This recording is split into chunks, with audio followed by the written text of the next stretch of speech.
Ginza is amazing. Yeah, it was such a nice day when we were in Ginza for the whole day. So nice, so nice. Mm-hmm. So it's a neighborhood of like, it's one of the most expensive neighborhoods in the world, and full of luxurious stores like Dior, all these brands, Dior, Gucci, Louis Vuitton, like all those.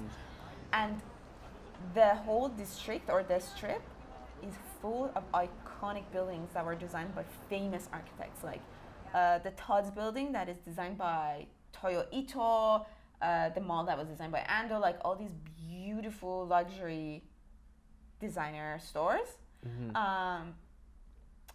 And like, it's just like, it was very nice to walk on that strip. It was very nice. It's very lively. Oh yeah, everywhere is lively, but especially there. Yeah. But then we ended up walking all the way to the Prada store, which was designed by Herzog and Moran. It's very iconic. Mm-hmm. And we went in to check it out. It was still in Ginza District, a little bit outside of that main strip, I would say, but we walked to it. Yeah. If I remember correctly. We didn't take it was walkable for sure. Yeah. And Kengokuma. Yeah, from there we went to the wood building. Yeah. So good, which was very weird. Yeah. I did not understand the purpose of it. So for such a crazy building, there was a really interesting business to be ventured. Free. And I couldn't really understand how they would make any money, and obviously maybe they do events there and things like that. They would have to do something. And then the capsule hotel was kind of close to Ginza, wasn't it?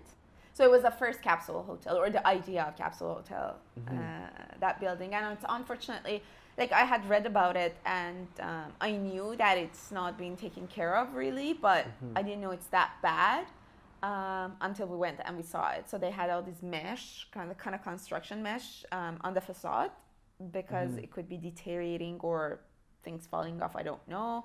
And then the inside, I think the owner is not like just taking care of it, so the inside is not as nice anymore. Yeah. But we could see pictures. There are pictures online of it, the original kind of capsule idea and the capsule hotel, and it was so cool to see the building.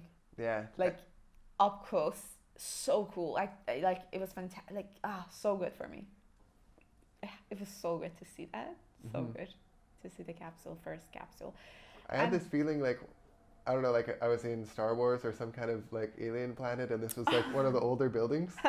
Because of the round windows. Yeah, like this old store underneath, and like. Oh, it was so cool. It was really cool. So cool. One thing that it's just so random that I wanted to mention is the taxis, the cabs, that you should not touch the door because they open the door and they close the door for you. Yeah. And they're so clean with the white kind of fabric or whatever on the seats. Yeah. So clean, and they're all wearing ties. Beautiful. Yeah, that was the only place too that I think if we like when we are going back, it's definitely a good thing to have your at least basic translation ready of what you want to do. Yeah.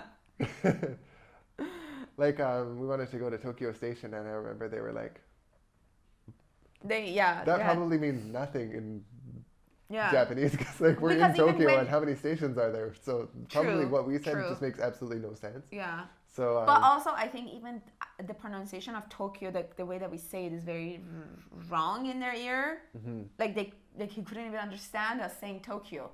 Yeah. And then we had to write it down.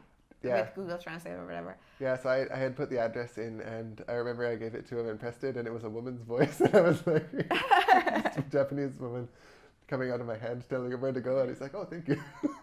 So good though, so good. Yeah. Loved it. Yeah. Oh my God.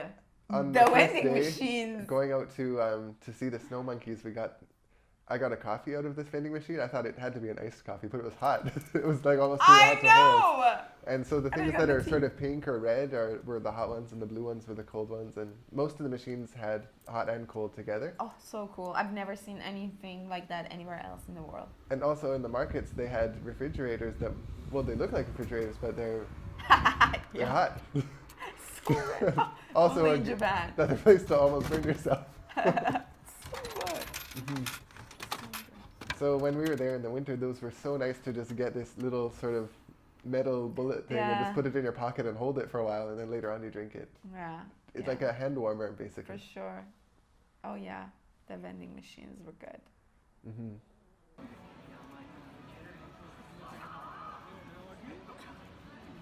So, while we went to that arcade that you wanted to play, or just experience it, you played a couple of games. Yeah. So I was standing there, which, by the way, we couldn't take pictures or photos in there or videos in there.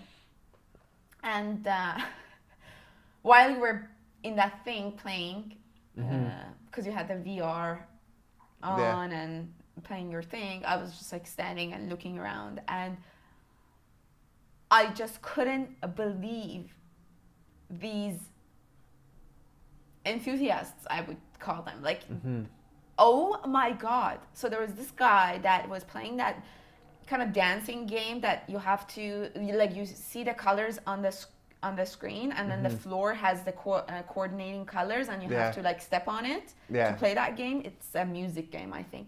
Dance Dance Revolution, I think. Oh, there you go. Yeah. He was playing solo, and I think he was playing a 3 people's game.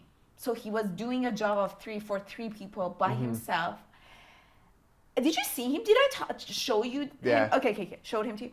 So he was sweating and wet. Like, I swear, if he would take off his shirt and twist it, maybe a liter of sweat will come off of it. Like, he was into it, and he did not, for the entire time that you were inside that thing that playing, he did not even miss one light. It's just like perfect score.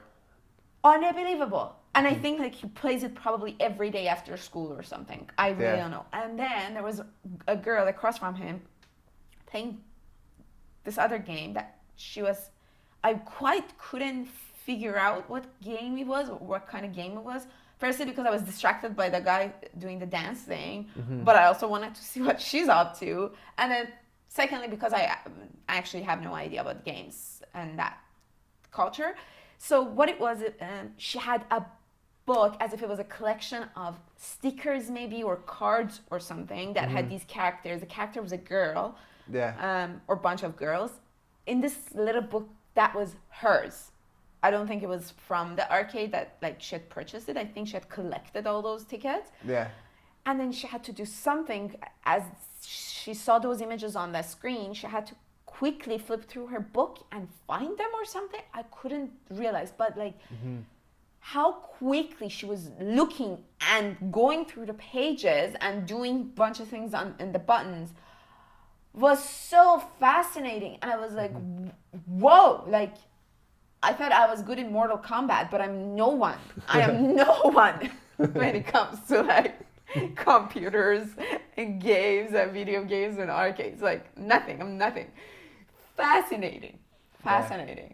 I think mastery of very specific things, either in your hobby or in your work life, is a big part of some Japanese tradition, I've heard.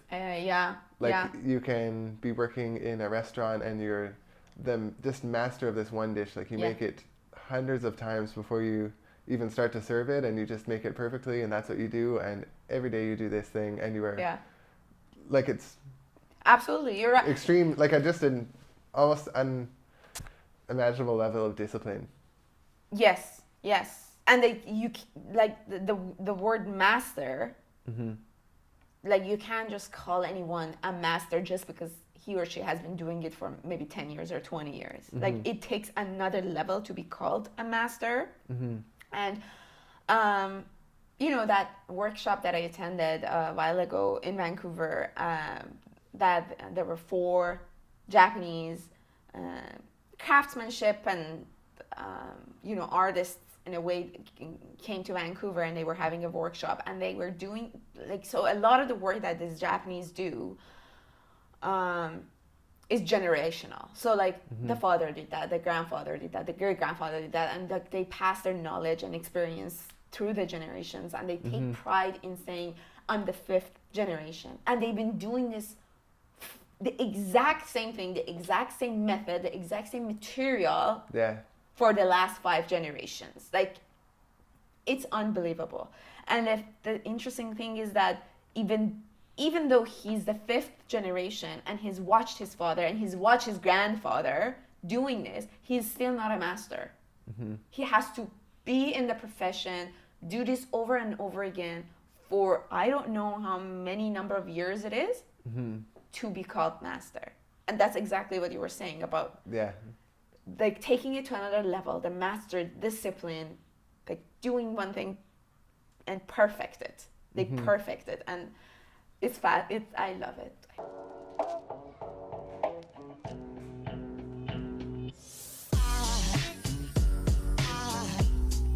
Aside from my soul.